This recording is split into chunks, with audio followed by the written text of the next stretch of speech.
Bom dia para todos vocês. Eu aqui na madrugada de sábado para o último domingo deste mês de junho, gravando mais um vídeo falando sobre Copa do Mundo. Tá rolando nos Estados Unidos, México e Japão, tá? E aquele vídeo que já faço, tá? Fazendo um rápido resumo, tá? Do que eu cheiro da participação dos 10 primeiros colocados no ranking da FIFA nos jogos, né? Terceira e última rodada da fase de grupo já foi, tá? Já está definido quem passou para a próxima fase, tá? As 32 seleções que permanecem ainda na competição, tá? As 16 que já foram embora, tá? Já estão se despedindo da Copa, tá? Foram duas seleções classificadas direto na fase dos grupos, foram 12 grupos, né? Com 4 seleções cada, totalizando 24 classificados direto, né? Por serem primeiro ou segundo colocado em seus respectivos grupos, e mais os 8 terceiros melhores colocados, né? Então é isso aí, eu faço, vou fazer em cima do ranking da FIFA, vou fazer em cima do top 10 desse vídeo aqui, como já fiz os outros, né? Lembrando que é, a FIFA, ela introduziu uma novidade no seu ranking, conforme os jogos vão rolando, os jogos vão acontecendo, ela vai atualizando o ranking, tá? Espero que continue assim após a Copa do Mundo, porque está interessante, tá? Então, sendo assim, hoje, tá? Este dia 28 de junho, tá? Após o término, né? Que esperei, o último jogo aqui foi praticamente o jogo da Argentina, né? Bom, a Argentina permanece na primeira colocação do ranking, a França subiu uma posição, foi para segundo colocado, a Espanha caiu uma posição, agora é terceiro, a Inglaterra permanece na quarta colocação, o Brasil é, permanece na quinta colocação, Marrocos permanece na sexta colocação, a Holanda subiu uma posição, foi para sétimo, né? Na verdade, Brasil, Marrocos e Holanda subiram uma posição os três, né? Porque Portugal caiu três. Portugal agora está no oitavo lugar no ranking, tá?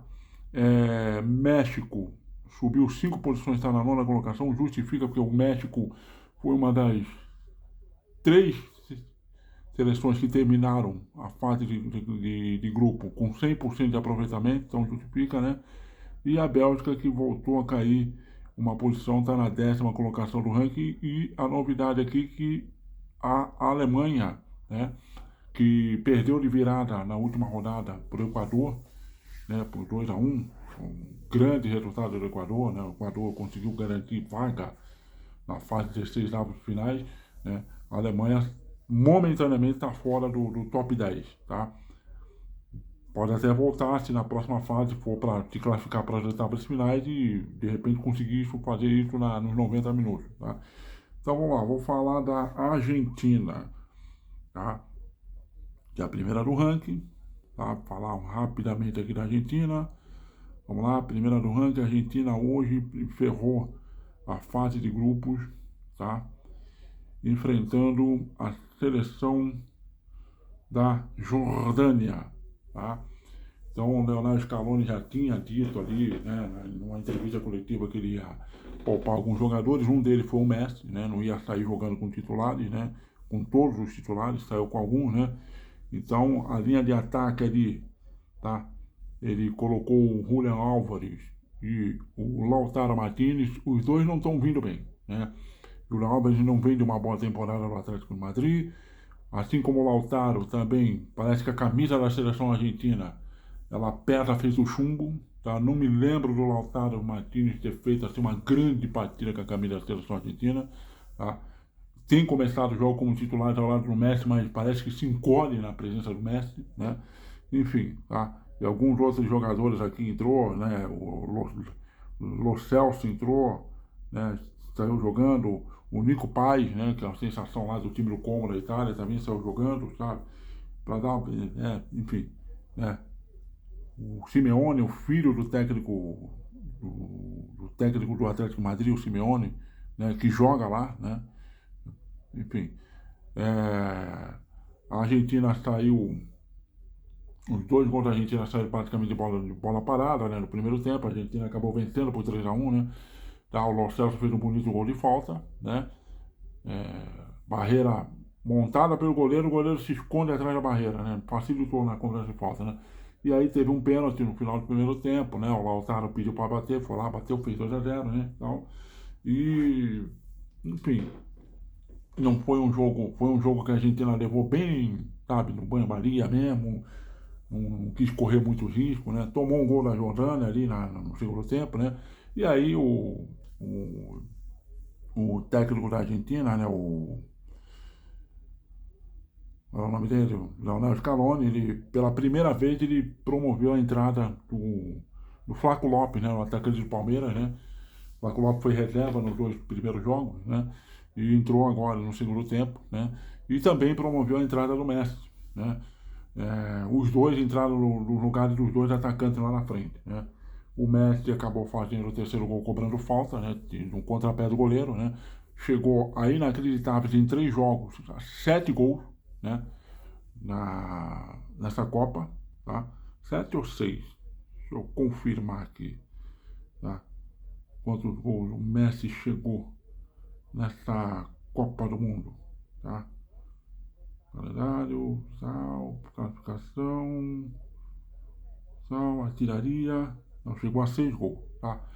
Enfim, Argentina 100% de aproveitamento, tá? Da mesma maneira que é uma maravilha ver um cara como o Messi, né? Fazendo o que está fazendo, né? Já com 39 anos de idade, né? Também fica uma certa alarme, porque tá tendo uma Messi dependência muito grande a Argentina, tá certo? Tem jogadores ali que individualmente não estão jogando bem, tá? Meu campo, tudo mais. Na Copa do Mundo passado era um time mais copeiro, jogava muito a Copa do Messi, mas o time ajudava pra caramba, né? E o Messi, 3 anos e pouco mais velho, correu até mais do que corre nos dias de hoje, né? Enfim, fica um alerta, porque tá muito, sabe, se de repente o Messi machucar, precisar sair do jogo, e aí, tá? Será que o resto dos jogadores, mesmo apesar da maioria deles ser atuais campeões mundiais, assim como o Messi, vão dar conta? Então, fica esse alerta aí, tá? Apesar do 100% de aproveitamento, fica esse alerta. A Argentina vai enfrentar Cabo Verde, tá? Cabo Verde que foi que estava no grupo da Espanha, da Espanha, Uruguai, Arábia Saudita e Cabo Verde. Cabo Verde empatou os 3 jogos, tá? E foi uma das 8 melhores terceiras colocadas. Entrou aí, primeira participação da seleção africana na Copa. E como característica das seleções africanas, preparo físico e muita consistência defensiva, mas é um time tecnicamente ruim, tá? É um time que se prevaleceu principalmente no seu setor defensivo e no preparo físico, na forma física, que não é novidade, né? Os jogadores africanos sempre demonstraram isso, né? Mas é uma seleção ruim, dá para a Argentina passar. Tá? Vai ser difícil furar o bloqueio, pode ser que sim, né? Mas, enfim, não é uma missão assim que eu considero impossível, né? Cabo Verde não pode ser colocado no mesmo patamar que o Camarões em 1990, porque Camarões não era só preparo físico, era uma seleção tecnicamente boa, ganhou da própria Argentina a abertura daquele Mundial, chegou até as quartas de finais contra a Inglaterra, não pode ser colocado no mesmo patamar da Nigéria, né, que foi campeão olímpico em 96, e base dessa seleção disputou a Copa de 98, né, parou ali nas oitavas de finais para a Dinamarca, né, mas muito boa seleção, tá? Não pode ser colocado no mesmo patamar da seleção de Gana, que também na Copa da África de 2010, né? Chegou até ali as quartas de finais, né? E o próprio Marrocos, né? Que foi semifinalista em 2022, né? Ficou em segundo lugar do Brasil e avançou também, tá? Então, eu acho que Gana já fez o seu papel, tá? E, enfim, acho que está na hora. Acho que não, acho que Cabo Verde já fez o seu papel. Acho que está na hora de sair, né? Vamos lá, mas depende da Argentina, só não vacilar, tá? Bom, segunda colocada no ranking agora deixa eu dar agora a França. A França jogou contra a Noruega, tá? Um jogo que eu confesso que eu estava esperando bastante, tá? Tava na expectativa de ver esse jogo, tá? E E acabou sendo um jogo sem graça de se assistir. Tá? Acabou sendo um jogo bastante sem graça de assistir, porque por conta da Noruega, né? A Noruega optou, a Noruega venceu os dois primeiros jogos, também exemplo da França, né? Então era um jogo que estava valendo a disputa para ver quem é que ficaria em primeiro, né? E só que a Noruega optou por colocar praticamente 80, 90% do time reserva, tá? Então não deixou, por exemplo, o Haaland, grande atacante do Manchester City, não jogou, tá? O Odegaard, que é o meia do Arsenal, tá? Vice-campeão da Champions, também não jogou, entre outros jogadores, então, sabe, é, facilitou para a França, né? Mas pro lado da França, o, o Dembélé fez a sua melhor partida com a camisa da França nessa Copa, né? Não à toa marcou 3 gols, tá? 3 gols de chute bem colocado, um com o pé direito, outros dois com o pé esquerdo. Então o primeiro tempo já virou 3-0. A França poderia até ter virado mais, porque toda vez que a França roubava a bola na intermediária, era um salseiro. O time da França é muito bom, cara. É muito bom, é um forte candidato ao título, né? Sabe, tem o Dembélé, tem o Mbappé, né? Aí você tem, jogando ali mais centralizado, o Michael Olise, né? Que é o ponta do Bayern, joga muita bola esse rapaz, tá? Tem arranque, tem velocidade, tem drible, tem chute, também tem assistência, tá? E o quarto gol foi marcado pelo rapaz, o Desiré Doué, do PSG, tá? Que aliás o Neymar, nos raros vídeos que ele gravou nessa Copa, elogiou bastante, tá? E, enfim, aí mais para trás não jogou hoje, né? Um dos meia da França também, me esqueci o nome dele, tá? Enfim, aí tem o Koné, tem o Tchouaméni, cara, time muito bom, time, jogadores que não marcam posição, estão sempre em franco movimento, sabe? Difícil de marcar um time assim, sabe? De jogadores que não tem posição fixa, não tem essa coisa, né? Às vezes o Mbappé não fica exatamente no 9, sai, entra ali, infiltra ali o Michael, ou infiltra o Dembélé e vice-versa, e cai pela direita, e cai pela esquerda, esse movimento diagonal, né? O time extremamente forte e perigoso esse da França, tá? Candidatíssimo ao título. Mas a Copa do Mundo agora vai entrar numa fase de mata-mata, tudo pode acontecer, tá? A França, deixa eu ver aqui, a França vai enfrentar a Suécia. A Suécia que estava lá no grupo da Holanda, tá? A Suécia, a Suécia, deixa eu ver aqui. A Suécia entrou como uma das terceiras colocadas, né? Sabe? A Suécia entrou como uma das terceiras colocadas, tá certo? Eu acho que é um jogo que dá. A Suécia até tomou porrada da própria Holanda, 5-1. Então acho que diz que dá para a França avançar sim, tá certo? Dá para a França avançar. Vamos lá. Terceira colocada do ranking, Espanha. Espanha jogou contra o Uruguai. Olha, eu dei um puxão de orelha em Portugal, né? Quando empatou com o Congo, pela qualidade que o time de Portugal tem, que poderia produzir muito mais. A Espanha jogou relativamente bem contra a Arábia Saudita, o primeiro tempo todo, os 10, 15 minutos iniciais, depois amolou o jogo, né? Contra Cabo Verde, não fez assim uma péssima partida, só faltou, sabe, calibrar a ponteira, sabe, o chute, tá? E ainda por cima o técnico com frescurinha, deixou o Lamine Yamal no banco, tá? Olha, hoje contra o Uruguai, ganhou mal e porcamente no gol do Baena ali no final do primeiro tempo, por conta do goleiro do Uruguai, o Burleira, tá? Vou aproveitar para falar um pouco aqui do Uruguai. O Uruguai não se classificou nem entre os terceiros, ficou em último, tá? Uma vergonha, certo? E com certeza um dos vilões da história foi o goleiro Muslera por parte do Uruguai. A teimosia do técnico do Uruguai, o Marcelo El Loco Bielsa, né?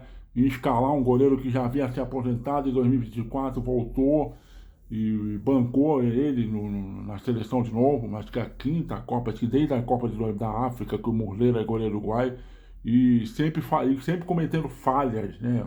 Terríveis, grotescas. No jogo contra Cabo Verde, na segunda rodada, o Uruguai estava ganhando de virada de 2-1, tá? Ele teve uma saída infeliz do gol, tomou um 2-2, ferrou com o time. Já tinha no primeiro gol também, de Cabo Verde, na cobrança de falta, frontal, montou a barreira só com 2 homens, sabe? Enfim. E a França, a Espanha com tudo isso, sabe? Jogou um futebolzinho pífio, patético, sabe? Não se aproveitou disso, tá? Não tirou proveito dessa desmontada do Uruguai, né? E principalmente no segundo tempo, aquele jogo horizontal de toque de bola de lado, aquele tic-tac de merda do caralho, mas tic-tac feito de uma forma completamente averso ao grande tic-tac lá de 15, 16 anos atrás, né? Enfim, cara, nossa, a Espanha abre o olho. Abre o olho porque chegou essa Copa como candidatíssima ao título e pode ir embora dela, meu, de forma vexaminosa. Deixa eu ver quem é que a Espanha vai enfrentar aqui no mata-mata aqui, tá? Deixa eu dar uma olhada aqui. Tá? Nossa, o Lamine Yamal teve mais tempo, teve uma oportunidade de fazer o gol. Aí não chutou, foi querer cruzar a bola. Esse moleque tá bem marrento do cacete, tá se achando, sabe? Olha, meu Deus do céu, sabe?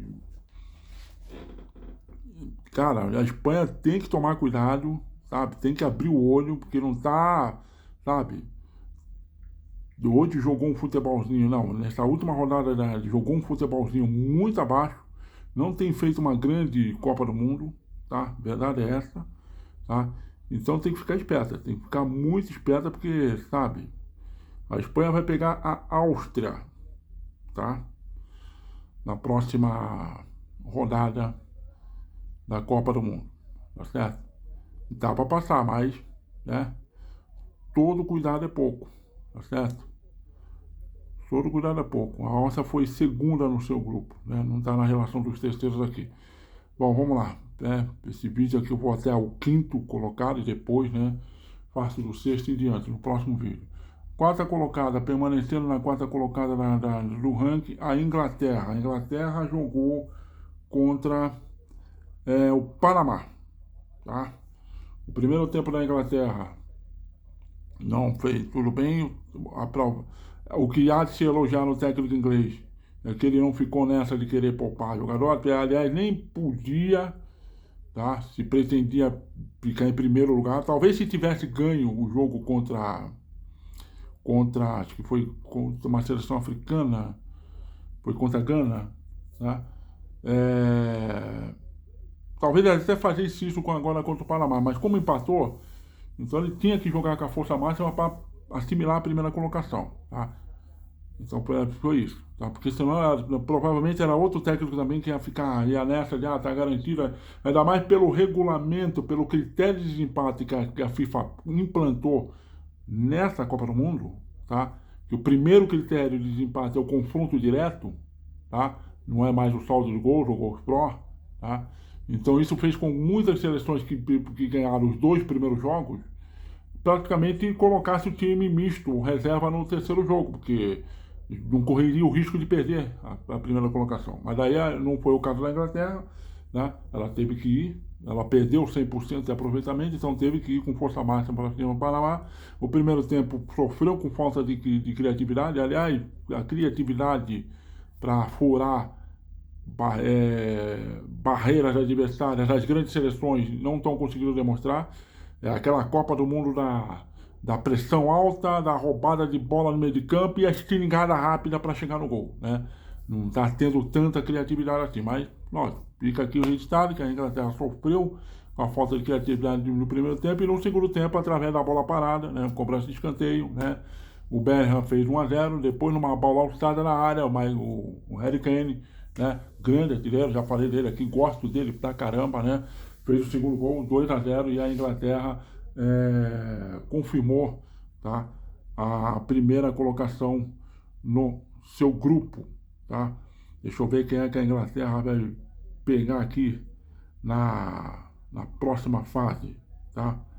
A Inglaterra vai pegar na próxima fase, deixa eu ver, cadê a bandeira da Inglaterra? República Democrática do Congo, tá? Convenhamos, né, Inglaterra? Né? Convenhamos, né? A República Democrática do Congo foi uma das 8 melhores terceiras colocadas, né? Então, convenhamos, né, Inglaterra, obrigação, dever de passar, né? Tem que passar, deve passar, né? Por favor, né, Inglaterra? Tá? Não dá esse vexame, não, ser eliminado para República Democrática do Congo. Eu tenho aqui a relação dos terceiros colocados, tá? Vamos lá. É só sair e ir para a fase principal, ok? Terceiros melhores colocados, tá? Isso. República Dominicana do Congo foi a primeira na lista dos 8 terceiros melhores colocados, né? 4 pontos e 4 gols pró, 3 contra, 1 gol de saldo, tá? Mas vamos lá, Inglaterra, né? Paga esse mico não, tá?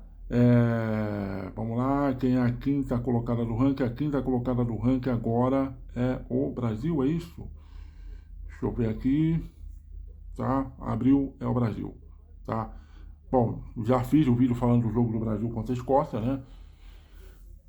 Foi a melhor partida que o Brasil fez na Copa até agora, tá? O Carlo Ancelotti está dando a entender que ele tá achando o time que ele quer, tá?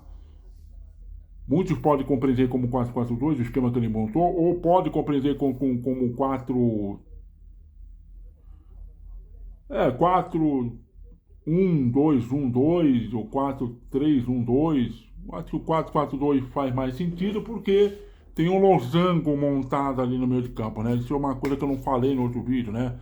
Eu tenho o Casimiro aqui, tá? À frente dele fazendo esse vai e vem aqui, tá? Não ficando tão exatamente como o 9. O Matheus Cunhas, tá? E lateralmente aqui, tá? Bruno Guimarães pelo lado direito, Lucas Paquetá pelo lado esquerdo, tá? Como vocês estão me vendo de frente, são, né? É como se eu tivesse, né? É como se eu estivesse na frente do espelho, então como se eu levanto a minha mão direita, parece que eu estou levantando a esquerda. Se eu levanto a esquerda, parece que eu estou levantando a direita. Mas eu acho que vocês estão me entendendo. Então ele achou esse time. Então ele achou, tá? Joga com 2 atacantes abertos, né? No caso, o Vinícius Júnior e o Ryan. Está substituindo o Rafinha. Mas tudo leva a crer que o Ryan já deu um recado pro Rafinha. Esse lugar agora é meu, não é mais seu, tá? Então, se o Rafinha se recuperar de lesão e o Brasil ainda estiver na Copa, provavelmente ele não volte mais, né? Porque o Ryan tá dando conta do recado. Os dois jogam abertos para privilegiar as infiltrações, as entradas, chegada do Bruno Guimarães e do Lucas Paquetá, né? Os 3 volantes, né? Tem um Casimiro parado aqui, preferiria o Fabinho, mas ok. Talvez o Lancelotti se dê conta de que o Fabinho é o melhor para ficar aqui, o Casemiro tá mal fisicamente, tá? O jogo contra Marrocos já provou que ele não tá, que ele não merece ser titular. Aí o Brasil pegou 2 seleções fracas, que é Haiti e Escócia, tudo bem, não comprometeu, mas você vê que na mecânica do movimento dele ele tá lento, tá? Então, daqui para frente eu tiraria o Casemiro do time, mas ok, né? Tá, o Guimarães, essa Copa do Mundo está servindo para eu enxergar o quanto que o Lucas Paquetá é bom jogador, sabe jogar bola, tá? Lógico, tem aquela questão da superestimação, porque eu não acho que ele tudo isso, mas é um grande jogador, dá dinâmica pro jogo, tá? Tá jogando no lado dele, que ele gosta de jogar, que é o lado esquerdo, enfim, tá? E só um acréscimo aqui, o Neymar entrou, não falei muito do Neymar no vídeo, o Neymar entrou ali faltando 15, 20 minutos para terminar o jogo, tá? Teve uma finalização do gol, mas a maioria das jogadas que o Neymar tentou, tudo deu errado, tá? Parece ele pensa uma coisa, o corpo não responde da maneira que se espera, que se esperasse você responder, tá? Então tá mais do que provado que realmente o Neymar tem que ser opção de banco, não dá para jogar 90 minutos, e muito menos querer que o Ancelotti monte um time em volta dele. Não tem condições, não tem condições, tá? Já ser convocado, tá lá, já tá sendo um grande acréscimo, tá sendo aquela atenção, tá? Que parece dar a entender que Vinícius Júnior, Rafinha e companhia militar gostaria que tivesse, né? Ou seja, não tem aquele foco tão grande em cima deles, tem o Neymar ali para ser o, né? Para ser o para-raio, né? Entendeu? Então, é isso, essa é a função do Neymar praticamente. Não dá para ele jogar 90 minutos, muito menos montar um time em volta dele, ainda mais que o Ancelotti já deu a entender que ele já achou o time, tá? Para jogar a Copa. Já tem o time base ali, né? Com o Alisson no gol, o Danilo, os dois zagueiros ali, o Marquinhos e o Gabriel Magalhães, o lateral esquerdo André Santos tá jogando, tá fazendo uma boa Copa do Mundo também, tá? Lucas Paquetá, Bruno Guimarães, Casimiro, Matheus Cunha, tá? E Vinícius Júnior e Ryan. Já deu a finta que esse é o time, tá? Tirar isso agora não dá. Não dá. O Vinícius Júnior está fazendo uma grande Copa, tá? Elogiado até pelos outros atacantes, né? Haaland, Mbappé e tudo mais, já elogiaram ele, tá fazendo uma grande Copa. O Matheus Cunha entrou no time para não sair mais, tá? Entrou no time para não sair mais, já tem 3 gols. Então não tem onde encaixar o Neymar na titularidade aí, tá? O Brasil vai enfrentar o Japão, tá certo? Vai encerrar essa primeira parte aqui, tá? Japão tem jogadores rápidos, velozes nas pontas. Tem o Nakamura, tá? Tem um que tá machucado, deixa eu pegar o Japão aqui, tá? Que aí eu vendo os nomes, acho que é o Tubo, né? O jogador Tubo, tá? Que é um ponta rápido, veloz, driblador, tá? E deixa eu chegar no grupo onde tá o Japão. O Japão tá no grupo da Holanda, né? E jogador extremamente perigoso esse Tubo, tá? Tá machucado, não tem jogado jogos, né? Deixa eu pegar o nome dele aqui. O Japão, principalmente pelas beiradas, pelas pontas, né? Ele é onde está o forte do seu jogo, né? Joga com 3 zagueiros lá atrás, tá? Agora não. Aí tem o Sugawara também, que é um grande jogador, tá? Tem o Ueda, que foi artilheiro do campeonato holandês, tá? Enfim, acho que se principalmente matar os jogos pelas beiradas, fica mais fácil para derrotar o Japão, tá? Então é um adversário que tem que ser tomado o devido cuidado, tá certo? Não é um adversário fácil de derrotar, tá? A Holanda que eu diga, a Holanda teve dificuldade com o Japão, empatou 2-2, tá certo? Então tem o Maeda também, é o Kubo, tá? O Kubo foi o jogador que não jogou, tá? Este último jogo agora contra a Suécia, tá? Ele estava machucado, certo? Talvez volte contra o Brasil, não sei, tá? Então é isso, tá? Matar os jogos principalmente pelas beiradas, tá? Fazer pressão na saída de bola, do jeito que o Ancelotti gosta, tá? O diferencial agora é que vai ter que lidar com 3 zagueiros lá atrás, tá? Então o Vinícius, o Ryan e o Matheus vão ser essenciais isso aí, nesse quesito aí, e a roubada é a tradicional roubada na intermediária e pumba, ligação direta ou condução direta com a bola para ir pro gol, tá? Então, é isso, tá certo? Vou encerrar essa primeira parte aqui, que já estamos chegando, já tá bem cheio, tá? E vou preparar a segunda parte. Até.